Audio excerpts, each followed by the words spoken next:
What's going on? So in this video of drawing dynamic poses from reference, I chose these three different poses from Pinterest, three different people holding weapons. And it's real hard to try to find poses that I haven't drawn before, since I've drawn so many poses and there's a lot of repeats of different references that I see on Pinterest. So it's always like a hard trip to go through a bunch of different pictures and figure out which ones I haven't drawn yet. So I chose this one, and she's kind of like kneeling down on the ground. She's holding the weapon at an angle. And so doing this, I started with the head, and I did a circle for the chest and a circle for or like a half circle for the waist. I'm kind of just working my way through, trying to find the shapes, drawing it out, roughing it out, and trying to, at the same time, loosen my hand as I'm trying to figure these shapes out.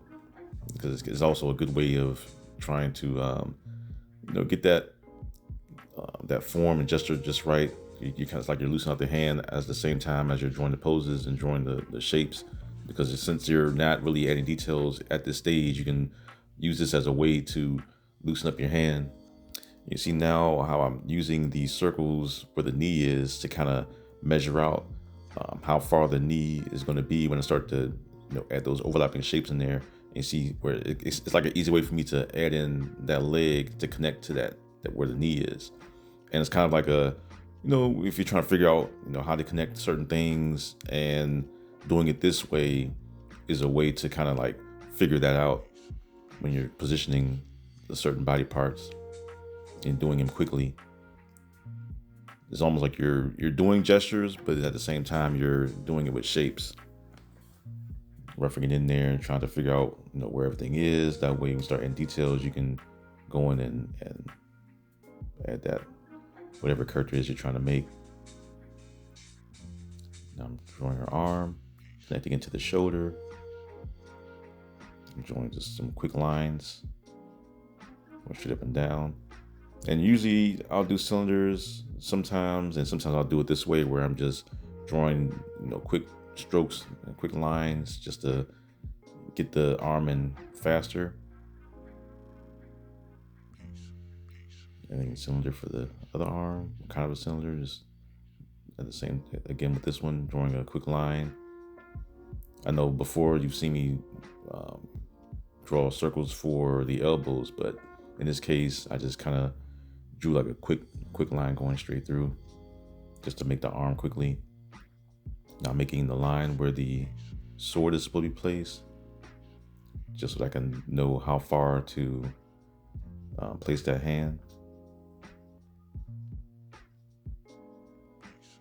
Adding in the hand at the top, just roughing out the shapes of the fingers, just like before, the 3 cylinders for each of the fingers. And adding the thumb, I'm adding the fingers around the sword, kind of just roughing in the shapes. You got one finger is kind of coming out a little bit. And for this one, I know before I've been detailing a lot of the swords and the other ones, but this time I didn't do it. I just left it as like a little stick. But if you were to add the sword yourself, you pretty much get the general idea of how to place a sword when you want to, add the hilt and the handle and things like that, and the blade or the casing. So I'm drawing her fingers gripping the sword.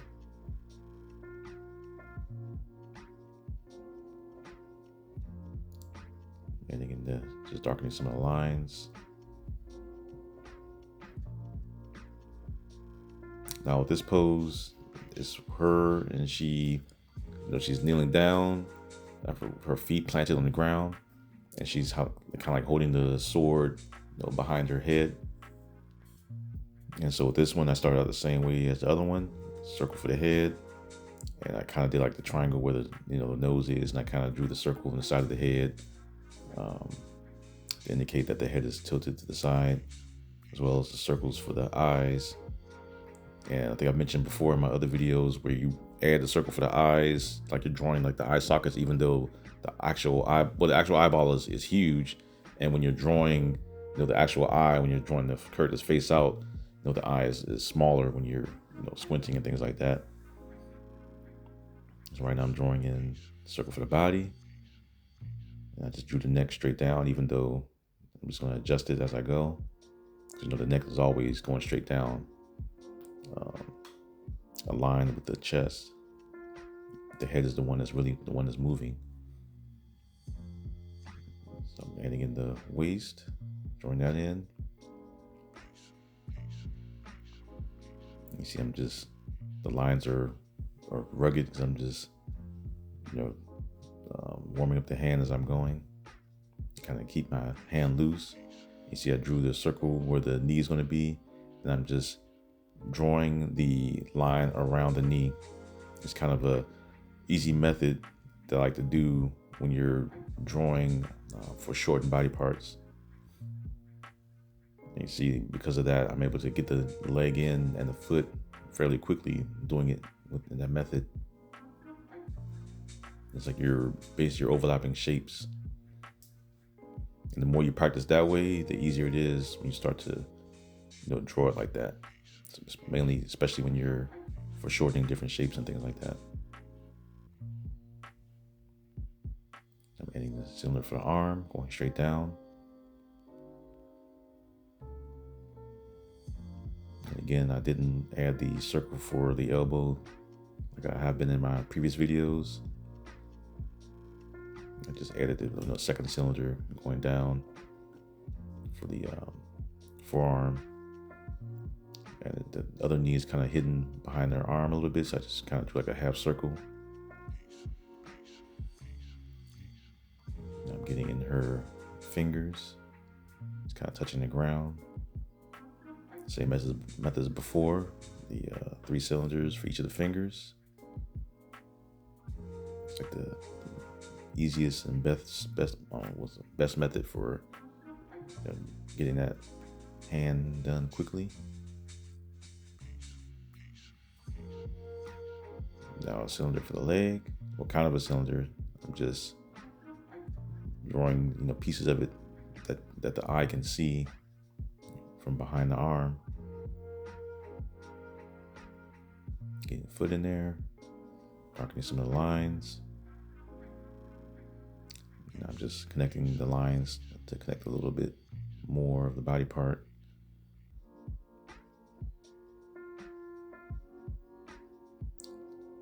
Darkening the neck area. I'm starting to work on the arm that's holding the blade above her shoulders. So you're drawing the cylinder going straight. And you're just overlapping that shape with the forearm. So I'm closing that up, adding the hand.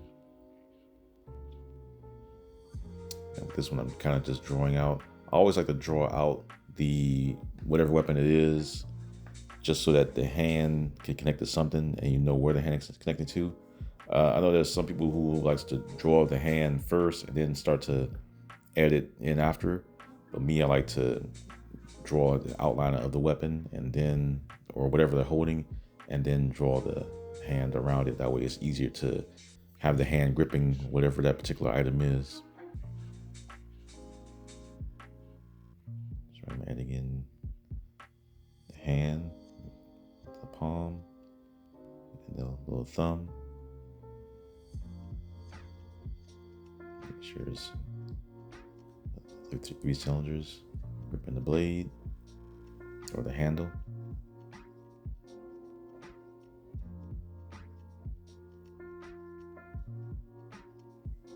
Getting that little other finger in there. That's kind of another method I like to use for drawing hands. I like to draw the tips of the fingers first and then start to draw the rest of the finger behind that. That's another easy method I like to use. I know I've been getting requests to do some hand tutorials, and I'll try to get some hand tutorials done also. Right, I'm just darkening some smaller lines.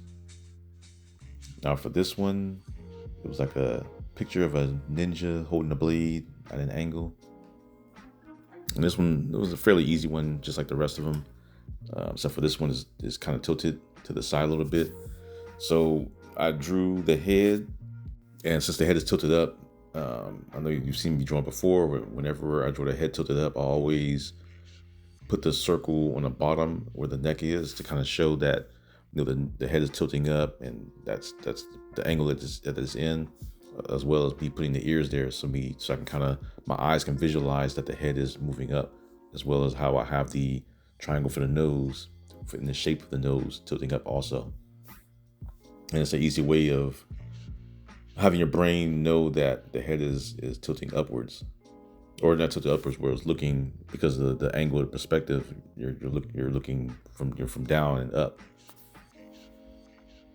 And I'm drawing in a circle for the chest, circle for the shoulder.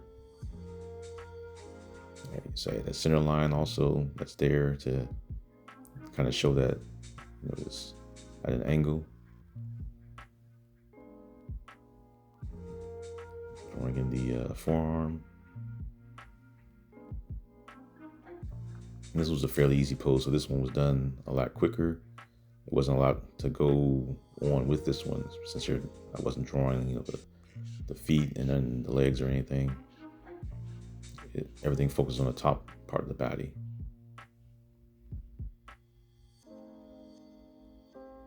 So I'm adding in the fingers. Now with this one, because of the position and the pose of this particular character, it was easy for me to just draw the hand out first, then add the blade in. Because before, you see me add the blade first and then draw the hand around it, but this one is a fairly easier one, so I decided to just draw most of the hand first and then just draw the blade, and then start adding a little bit more of the hand as I go. But the hand is pretty much mostly hidden, so I kind of just knew where the fingers would stop, and then just drew out the handle and the blade. So I'm adding in the handle, getting the blade in, just resting on the shoulder. And at this point now, I'm pretty much done with the pose. I'm just going back, fine-tuning it, and darkening some of the lines. That way I won't get too confused with some of the shapes, as well as erasing some of the lines. That way there isn't too many shapes that's going too crazy for your eyes. But that's it for this video. If you want to see more videos like this, don't forget to hype this video, hit the like button, subscribe, comment, and take care.